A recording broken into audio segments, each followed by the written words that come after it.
ay signaux yoo xamante ni ça laisse entendre que y a un problème les signaux c'est quoi quand tu fais comme Macky Sall ki ànd ak yow tuuti su waxee nga wax dara mais Macky Sall soo waxee lu ko arrangé mu ne non garaawul c'est question troisième mandat soo ne non mën nga ko def ok soo ne mënuloo ko def bu dàq la bu dàq la ah yooyu commencé na. Bassirou Kébé sérieusement Bassirou Kébé lu mu wax man su ma nekkoon Pastef wala man sénégalais simple laa man loolu laa wax Bassirou Kébé lu mu wax mooy li am université kenn mënul nangu ne état amul ci responsabilité sëñ bi kan moo ci am man maa am responsabilité boobu Sonko asi wax na ko démb Sonko nee na man mënul ma génn ci responsable yi ci laa bokk man maa demandé ministre de l'intérieur léegi tu vas chercher des responsables où kañ ngay laaj Sonko nee na man ci laa bokk li problème bi mun na léegi kon ñun ñoo def wala ñun ñoo jiite nguur gi nañu assumer suñu responsabilité amul layam yi sëñ ku ne sa degré de responsabilité da nga koy assumer yaa ngi dégg su la war a dem ci yoon nga dem ci yoon su dañ la war a dàq dañ lay dàq parce que on a sanctionné des policiers yi nga xam ne dañoo nekkoon commissaire xaw ma commandement bi alors qu'en est-il de cela de ces autorités politiques toi ki yow yaa joxe autorisation pour que ñu dem dugg ci université bi le recteur on fait quoi de lui recteur c'est lui qui a signé la réquisition non oui.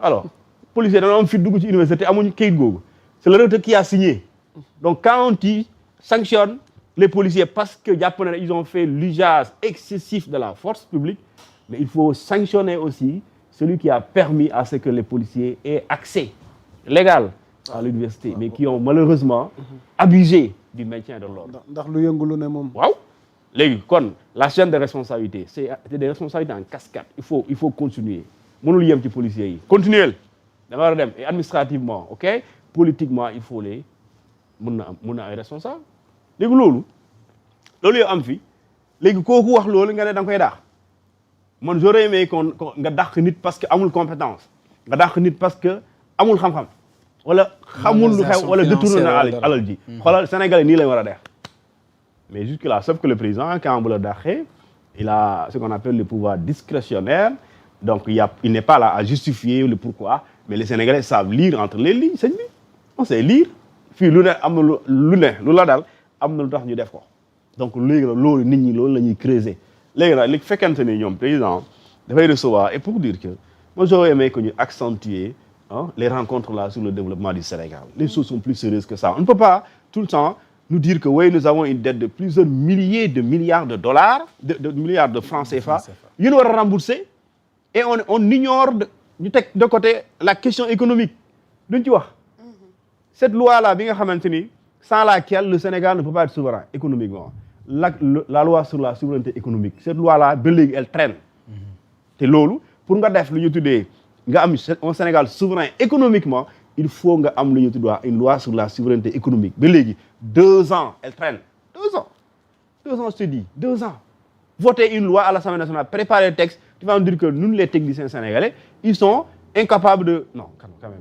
il y a un problème dans ce pays beneen bi mooy même dans l'édition des comptes ci moo tax bi dossier homosexuel yi ñëwee dafa camoufler même des ministres qui devraient être yu war a traîner devant la justice et pourtant musul am ci Sénégal quand on dit que ministère dañ ko yóbbu fële assemblée pour dindi def la résolution de mise en accusation mais xoolal loolu mooy doon actualité xoolal am na ñaari ministre kenn yëgu ko wala buñ koy wax quand kenn yëgu ko Moussa Bocar Thiam lu bind na tey mais siiwul moom tontu na bosam jàll na mais bosu siiwul xamul tax siiwul incomplet xamul tax siiwul bosam suba xamul tax siiwul yaa Moussa xamul tax siiwul il y a un problème de rigueur dans la reddition des comptes il y a un problème de rigueur c'est ça la vérité c'est-à-dire que nit ñi mënoo leen téye pendant 2 ans et tu es incapable de juger quelqu'un 2 ans tu es incapable de juger quelqu'un et les gens tu les accuses d'avoir détourné des centaines de milliards et toi tu pars chercher des dizaines de milliards ailleurs dafa da nga koy leb ñii dañoo sàcc sa alal beneen app ubbi na sax parce que dinañ ñëw ci biir waxtaan question économique léegi beneen bi mooy ces hommes politiques là xam nañ ne détournement dafa bon détournement xaalis moo gën a bon ci àdduna bi te ñun bonoon lañ ko bon boobu noonu tey si vraiment on pense que le détournement de deniers publics c'est pratique bu salte la léegi politiciens yi xam nga ñoom ñu ngi fii di pleurnicher aussi bu ñu jàppee benn Sénégalais ñu ne da ngaa détenir alal réew mi soo demee il faut Ousmane Sonko si vraiment il veut mu am solution si lu muy kaas il faut mu régler loolu parce que mënoo ne détournement de deniers publics dafa am texte boobu bind spécialement texte boobu binduñ ko ci sàcc jur binduñ ko ci sàcc téléphone dañ ne quand tu détournes ou ngay def escroquerie wala nga def lu ñu tuddee soustraction de deniers publics article 152 153 du code pénal sénégalais li ñu wax mooy yow bu fekkente ne da ngaa def loolu même boo jëloon budget Sénégal nga détourné ko muy 5000 milliards nga détourné ko yow am nga possibilité ñett yi soo ko indee kenn mënu la tëj loolu la ñu wax léegi soo ko dindi suñ ko dindiwul même ñu fi toog buñ détourné mënoo ci ñoom dara. c'est ça dañuy dem rembourser nga bàyyi leen. ñëpp di jooy. ñu cautionné waaw ñu cautionné nga bàyyi leen. muy indi contestation sérieuse nga bàyyi leen parce que juge bi loolu lañ ko bindal dañ ko ne monsieur le juge kii bu indee contestation sérieuse bàyyi. Sonko ànd na si àndu ci da nga koy bàyyi. Mimi Touré nekk fi wala Ousmane Diagne nekk fi wala Yacine Fall nekk fi moo yem parce que texte bi changé wuñ ko. d'où l'importance Aziz ñu defoon ci justice bi la mise en application pour régler ça. mais loolu mooy problème bi léegi yow kooku juge bi nga bindal ko loolu nga ne ko su remboursé bàyyil su cautionné bàyyil su indee contestation jeune bàyyil léegi texte boobu baaxul doo ko changé woo ko léegi tu vas dire quoi léegi quand on libère ces gens là provisoirement tu vas dire quoi yoon moo ne bu fekkente ni c'est en matière li ñu tuddee délictuelle la détention ne peut pas excéder 6 mois. 6 mois ah tu veux que le juge viole la loi dama article 127 loolu la texte bi wax da nga bëgg juge violer loi bi da nga ko bëgg mais mënu ko violer au nom de quoi au nom d'une volonté politique mënu ko violer loolu la mun def te il est obligé mu bàyyi la su la bàyyiwulee procès bi yi ngay wax du sotti parce que souvent dañuy violer ses droits et loolu dafay nekk l'objet de nullité d'une procédure léegi ñun léegi politiciens yi wala ñun lijjanti loolu ñoom ñoo taxaw ne détournement baax na léegi nañ ko criminaliser on criminalise l'homosexualité on n'arrive pas à le faire lan moo tax ñu criminaliser dañu criminaliser détournement de deniers publics loolu des freins la ci développement réew dañ ko criminaliser yeneen réew dañ ko criminaliser parce que dañoo xam ne lii mooy cancer au développement et loolu c'est un problème léegi les assises de la justice l'opposition par exemple et loolu si Diomaye sax daf ko war a man xamul li problème bi xam nga dañoo bëgg a def bâti de réforme je sais pas quoi et puis mi ngi recommandation yi bu yàgg tey quand tu dis sëñ bi il faut pas que sénégalais yi nga jooy ko te ñoom parce que dañ koo jooy pendant ay at ñu tëj leen mënu musuma gis militant ci réewum Sénégal lu ñu tëj sa parti lu tolloog lu ñu tëj parce que musuma gis ñu tëj ko ngay jooy nga ne jaaduwul ok d'accord jaaduwul mandat de dépôt systématique yow nga toog am occasion changer loolu ñu bind texte yi ba mu baax ñu ne këyit yi baax na ñu war ko changer ba léegi mënul sotti moo tax monsieur Ndoye Ibrahima Ndoye quand il est envoyé en prison ces gens là mënoo ci moom dara parce que texte bi moo ko wax parce que texte bi moo ne nit ki su defee yenn fee yi diggante 55 ba 100 ci nu loolu dëkk ak 255 amul ñaan amul dara su Ndoye waxee voilà su procureur waxee na dem juge d'instruction bi xoolal na nekk xaritu président day dem. parce que dans ce cas de figure le procureur a plein de pouvoir. waaw léegi nag su dee dafa bëri doole ji dafa bëri du débat public mooy tax mu dañ. déedéet modification de texte la. et bu ko defee. waaw bu ko defee mënoo dafa violé yoon ban yoon la violé. ban yoon la violé neexul la mais violé wu yoon. donc les textes de Diouf de Macky Sall sont toujours là et on a critiqué ces textes là doxul léegi loolu du exécutif moo koy def loolu mooy farata exécutif. L'exécutif a plein de choses à faire. Et non, pour moi, en tout cas, si je suis Diomaye, je vais recevoir des députés, je vais recevoir des maires, wala si je recevoir maires yi, dama leen di recevoir ci yéen les maires du Sénégal, nañ dem Diamniadio. On va faire les assises des mairies. C'est important. ñu wax ñu yéen seen mairie lan mooy sa problème yéen Ziguinchor lan mooy problème bi budget bi et cetera yow par exemple état lu tax yéen mënoo leen réaliser sans état in ñëw sans le concours de l'état. Pourquoi les mairies du ñu mën a réaliser des travaux sans le concours de l'État moo tax amuñ moyen léegi nan la ñuy war a fexe ba les mairies génn am na maires yoo xamante ni xoolal amuñu benn plan de développement pour seen commune. ok non fu ñu toll dañuy xëy rek après waa dëkk bi ñëw ñu am nga jox leen 2000 may leen benn je sais pas weeru koor bu jotee. nga génnee extra waaw loolu dafa yor a réew. dafa yor a réew. ok il faut créer les assises du développement c'est ça la vérité. parce que dama ci bëggoon dolliwaale laa la junj na ko sànq ku mel ni Cheikh Bara position gi mu jël est-ce une position allant ci sens bi ngay xalaate wala une position par rapport ak moom ñàkk gi mu ñàkk nangu ne Diomaye jël na yoon waroo ak li ñu diggee woon. parce que Cheikh Bara Ndiaye laa wax dafa am fu mu bokkul ak ñi ñu wooyee les monsieur costume de Pastef. les monsieur costume. waaw de Pastef. mais Thioune day DG bokku ci ay termes yu graaw. waaw les monsieur costume de Pastef ñoom ñooy wooyee ñoom ñu mel ni Cheikh Bara ah les démons de la division. ñoom ñooy wooye ñoom Cheikh ñu mel ni Cheikh Bara. ñoom la ñu wooye les démons de la division mais lu extraordinaire fii.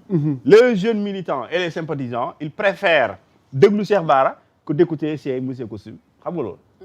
ah xam naa ci dara. waaw léegi nag lu tax loolu c'est parce que le président de la République ci Pastef a posé des actes yoo xamante ni waa Pastef militants yi bugguñu loolu même si Sonko àndoon ci loolu ànduñu si. avec ñoom ñoo la bindaan non le premier ministre dem na palais par surprise loolu fu mu am surprise.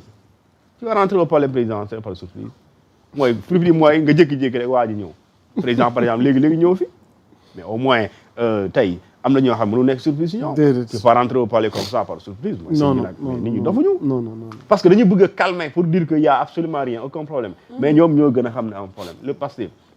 man su ma sañoon le Pastef quand ils ont été reçus par le président Diomaye mais au moins par respect ils écrivent un communiqué pour s'adresser aux militants pour leur dire que le président day jot nañu ko. bu ñu toogee waxtaan ak moom lii la ñu waxtaan. dis-moi le compte rendu. aucun compte rendu. à ce niveau polémique ñii ne lii lañ wax ñii ne wax. amul compte rendu amul. te bureau bi aussi il a été reçu lorsque problème bu mu nekkee. ñu ne dem nañu mais gis nañ suñu frère. avant loolu dañu ne dina ñu fii président yow Bassirou Diomaye Faye ñu ngi lay wax nommément li nga bëgg du sotti quelque temps président woo leen fële. bu mu leen wooyee. ñu ne président bi neexuñu de mais moo ñu doon tànnal heure bu ñuy wax. ku la Thioune dama xamul ndax DG mi ngi lay suivre parce que DG war naa ñëw ci yow. parce que tamit dafa am lu leen fal. dafa am force bu ngeen am lu inédit loo xamante ni guléet moom ci histoire politique. loolu soo ko bàyyee da ngay nekkatoo. te wolof danaan boo fàttee li la fal. ah oui parce que militants yi tey am na loo xam ne mënuñu leen ko nangul DG Thioune nga daaneel. mënuñu ko nangul di rebondir vite fait. léegi loolu laa bëgg a wax. waaw ma tënk ko. mooy tey Cheikh Bara Ndiaye ci logique boobu la nekk. lui il est cohérent. ci logique bu muy démarche bu muy def. il est cohérent il serait incohérent bu demee participer parce que moom daf ne soo jaaree fii tant que delluwaatoo man du ma def li nga bëgg. tafu ci réew. waaw léegi moom mu ne Sonko nee na président Diomaye Faye dellu si ci parti bi est-ce que wax na dellu na waaw léegi dellu si léegi nga naan alhamdulilah yaa ne ko dellu si parti bi dellu sil. ana les monsieur costume. waaw. léegi monsieur Costume di signé alhamdulilah ay communiqué. di jox ay xam nga ñu ma lay wax ci seen page yi ñoom alhamdulilah ñoom xam nga yaa Moussa loolu laa bëggoon wax parce que communiqué bo Lalla na ci ñëw Lalla allez-y. Lalla ñu ngi yàlla bàyyi leen ñoog alhamdulilah gi ñoom dañoo ne ma jël seen décision bopp ne leen bàyyi ñoog alhamdulilah gi. allez-y DG waxtaan wi ngi doog a neex nag. Thioune amati na solo vraiment exposé bi am na solo. Thioune dafa dëggal waaw. non DG Saline DG Dérégène Thioune am na solo vraiment dama koy rejoindre. waaw allez-y DG. je pense l'avoir déjà dit. oui. c'est-à-dire man. Cheikh Bara dem wuyu ji mooy nekk ci man information. mais Cheikh Bara wuyu jiwul du information ci man. si on veut la cohérence. et la constance. exactement. Cheikh Bara effectivement Thioune lu moom moo ne président Diomaye delluwaatal ci parti bi. delluwaatal ci li nga xamante ne moo tax président de la République ne la yow yaay moom yaay moom. man may Diomaye Sonko mooy Diomaye mooy Sonko. daf ko ne delluwaatal. mu nekk ci loolu ba léegi dégguma effectivement li mu wax comme li mu wax. dégguma mu naan Diomaye dellu si na. donc Diomaye su ko woowee. président Diomaye su ko woowee demul man du ma surprise. dama jàpp ne ci cohérence la nekk. et ci logique la nekk. le contraire m'aurait donc surpris. Ce que je veux dire par ailleurs, moi je connais aujourd'hui, je pense l'avoir dit à tous les niveaux. Tous les responsables, ñi nga xamantene dañ leen jox ndombol tank waru ñu tok sen bureau tak cravate. Ça je l'ai dit barke dem rek la ci mujj. Moy que ne tay ils doivent s'adresser aux Sénégalais. La fal boo ko bàyyee li lay folli da lay bett. ndax sóoruñu privilégié tamit. non privilège dama gisul man dama gisul privilège xam nga man dama gisul privilège xam nga tey man je suis de Ndoga Babacar ñu ngi may seetaan il est très rare que ma def 2 semaines à Dakar te dew ma foofu très rare man ma toog vendredi ma toog toutes 2 semaines dew ma foofu c'est très rare mais moo tax ñu fal ñu c'est d'abord parce que ñoom ñoo tax ñun ñu nekk lu ñu doon tey yow nga falu rek nga dem toog nga ne man lii man directeur la man ministre la ainsi du ma dem base ba du ma def lii quand même je pense que ñi nga xam ne dañ leen di woo duñ jël seen téléphone wala boobu loolu yëpp dañ ko war a dakkal et ça je le dénonce énergiquement parce que tout simplement du yoon parce que ñi nga xamante ne ñoom ñoo la toppoon surtout ñi nga xamante ne ñoom ñooy Pastef est un parti tout à fait différent des autres partis nous avons un leader qui s'appelle Ousmane Sonko tey il y a beaucoup de localités tey bu fa demul du ñu falu c'est ça la réalité ñu ngi dem élection locale il y a des localités Ousmane Sonko bu fa demul du ñu falu du ñu gagner parce que loolu am tey Ousmane Sonko képp ku nekk tey assemblée laa xëyee tey képp ku nekk député nekk nga député ndax Ousmane Sonko tey ñun ñii bu ñu nekkee du ñu doon c'est parce que c'est Ousmane Sonko président de la République bu nekkee président de la République c'est parce que c'est Ousmane Sonko et c'est ban appareil la yore woon il avait le PASTEF c'est pourquoi moi je faisais partie de ceux qui étaient à la réunion au Méridien au King Fahd Palace bi muy jël décision ni damay dem élection législative avec le PASTEF ana ceux qui n'étaient pas d'accord dem nañ seen yoon ñu d'accord ci loolu ñu ngi ci aujourd'hui on ne peut pas faire ce pays muy lu mu mënti doon sans le PASTEF sans Ousmane Sonko mënul nekk xam nga Ousmane Sonko may ma rek xam nga Ousmane Sonko je ne sors pas du débat Ousmane Sonko man bugguma ko parce qu'il est beau man bugguma ko parce qu'il est élégant man bugguma ko parce qu'il est intelligent man li ma ko nawee mooy jikkoom te loolu lañ nawee woon yonent bi jikkoom moo ma doy te il n'a pas changé de jikko ba mu nekkee opposition ba tey changé wul jikko xam nga ku changé ku mel ni man ma jékki-jékki nekk directeur changé jikko kooku il faut le dénoncer et ku ko munti def dañ la koy dénoncer waaw ku ko fi munti def dañ lay dénoncer parce que ki nga xamante ne moom moo yore tey le socle mooy le président Ousmane Sonko il n'a pas varié un seul mot. mais nee na commencé na ñàkk yaakaar ci li am nag. il n'a pas varié certes mais on ne lui rend pas la tâche facile. mais on va mais discours am keroog assemblée ni mu wax. DG ñu waxante aussi. les yeux dans les yeux. les faits dafa successif. parce que déclaration bi aussi dégg nañu fi le pays n'a pas d'autorité chaque jour muy ñaxtu dem na fi Maroc aussi ñaxtu ci justice bi ni muy yeexee def na ko ci journée des martyrs defar ko assemblée à maintes reprises bu mu fa mujjee woon. c'est pourquoi je dis qu'il n'a pas varié. il faut c'est-à-dire que kon da ngay dëggal li Thioune di wax rek vraiment il y a problème. qu'on se dise la vérité. non je ne dis pas je ne dirai pas qu'il y a problème.